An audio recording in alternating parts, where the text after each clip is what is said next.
Brava, que é da Associação Brasileira dos Condutores de Veículos Automotores, defendeu uma reestruturação dos serviços oferecidos pelas plataformas para poder assegurar o quê? Uma remuneração justa, e ainda propôs uma criação de critérios de transparência, com uma tabela de custo mínimo por corrida e percentuais de descontos. Tá? Já o presidente da Brava, o Wallace, ele destacou a necessidade de regulamentação e ressaltou que a falta de segurança nos ganhos e estabilidade do trabalho é uma grande preocupação para os motoristas. Tá? O representante do Sindicato dos Motoristas de Transportes por Aplicativo do Estado do Pará, o Sinditap, afirmou que os motoristas eles não possuem autonomia para gerenciar o trabalho. Foi aquilo que eu falei lá atrás para vocês.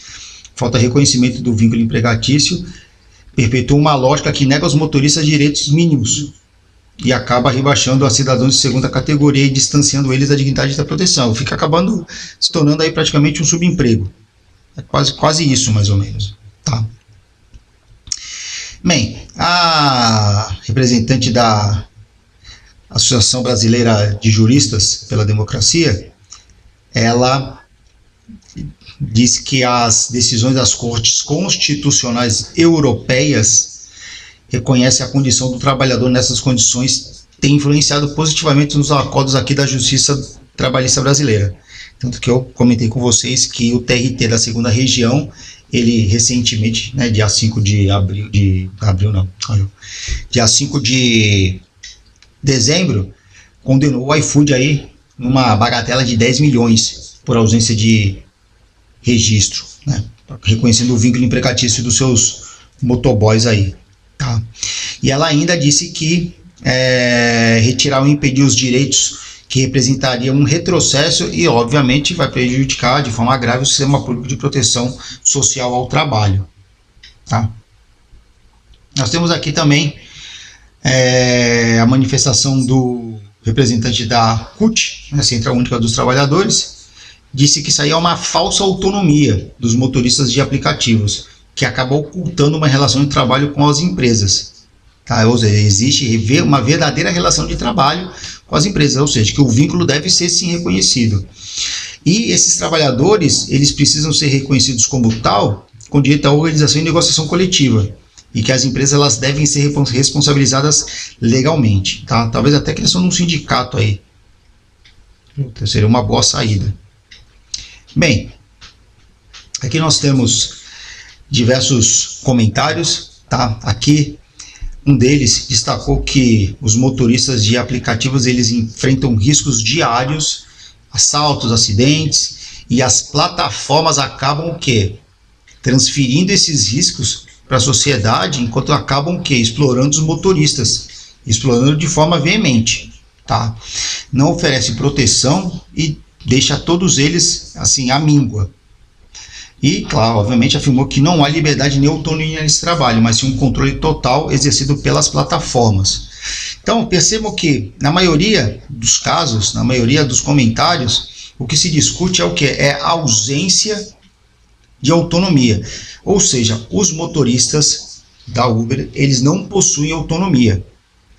Não tem autonomia nenhuma, eles não podem trabalhar a hora que eles querem, eles não podem simplesmente deixar de pegar uma corrida 1 ou 2, 3, 4 vezes, porque eles sofrem punições. Isso não é autonomia. Autonomia é quando você trabalha da forma que você quer, como você quer. Existe uma falsa flexibilidade de jornada de trabalho, porque as pessoas entram nesse ramo como motoristas de aplicativos, no caso a Uber, pensando no quê? Vou ter uma flexibilidade de horário, e muito pelo contrário, é mais fácil ser CLT do que você ir para uma plataforma dessa, achando que você vai trabalhar a hora que você quiser. Vou trabalhar só na parte da manhã, vou trabalhar só na parte da tarde. Não, a partir do momento que você liga o aplicativo, o motorista da Uber, isso foi o que eles me falaram. Se eu estiver errado, por favor, vocês podem me corrigir aí nos comentários. Eles acabam fazendo o quê? Falam assim, não, a gente liga o aplicativo, a gente tem que aceitar todas as corridas. Se a gente recusar muitas corridas, a gente sofre sim penalidades. Então, ou seja, não existe uma autonomia. Isso daí é balela, certo?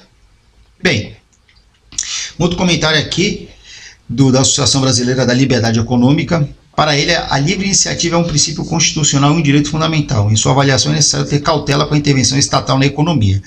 Ou seja, obviamente que nesse caso ele, por ser defensor da livre iniciativa, da liberdade de iniciativa privada, claro que ele não vai querer que o Estado intervenha de uma maneira radical para poder regulamentar a economia. Tanto que ele coloca aqui, é necessário ter cautela com a intervenção estatal na economia, né?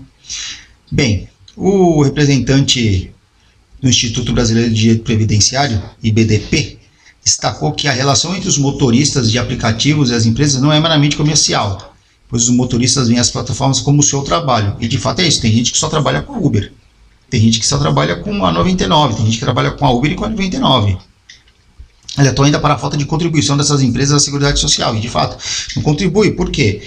A plataforma fala assim, olha, você preenchendo esses requisitos aqui, você pode começar a trabalhar. Perfeito. E não tem nenhum recolhimento. Não tem recolhimento de absolutamente nada.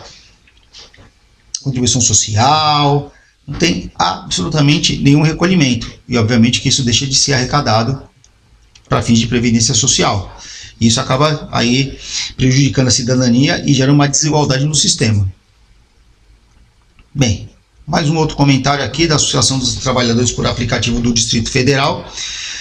Disse que a gestão algorítmica resulta na precarização da profissão. Já tinha comentado com vocês lá atrás sobre a precarização dessa atividade. Abordou ainda fatores como jornadas extenuantes, baixos ganhos, falta de transparência nos cálculos de remuneração, além do aumento de acidentes, mortes e a violência contra os motoristas. E de fato isso acontece muito.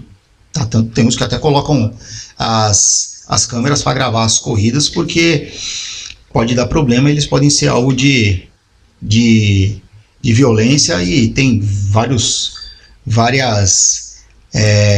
reportagens aí que demonstram que os motoristas de Uber são assaltados, são até às vezes mortos, né? São vítimas de homicídio.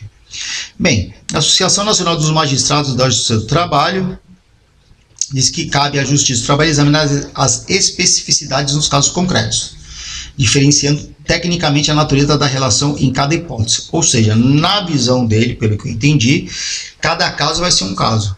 Então, tem casos que vão ser se enquadrar como vínculo empregatício e outros que não vão se enquadrar como vínculo empregatício, vão ser meramente prestação de serviços. Ele argumentou ainda que o direito deve criar um ambiente normativo voltado ao desenvolvimento e não simplesmente beneficiar o poder econômico ou político.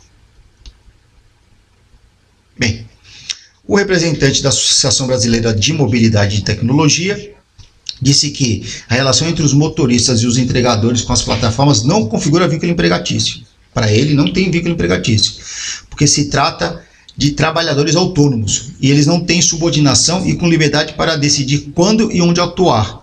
Defendeu que o reconhecimento do vínculo resultaria em redução de postos de trabalho, diminuição da renda desses profissionais e aumento dos preços das corridas e entregas. Bem, aqui eu discordo dele, uma vez que, ao que me parece, eles não são considerados na prática, né? Lembrando sobre o princípio da primazia da realidade do direito do trabalho.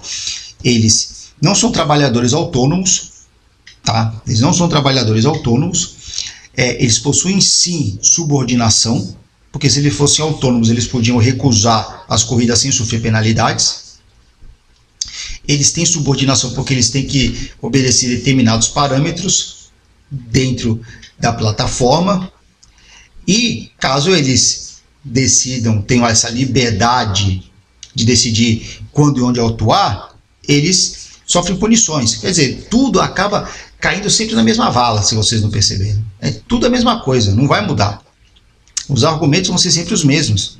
O que muda é uma percepção ou outra, e alguns detalhes, previdência, mas, de fato, há vínculo empregatício. Essa é a minha opinião. Eu tenho certeza que existe sim aí os requisitos totais do vínculo empregatício.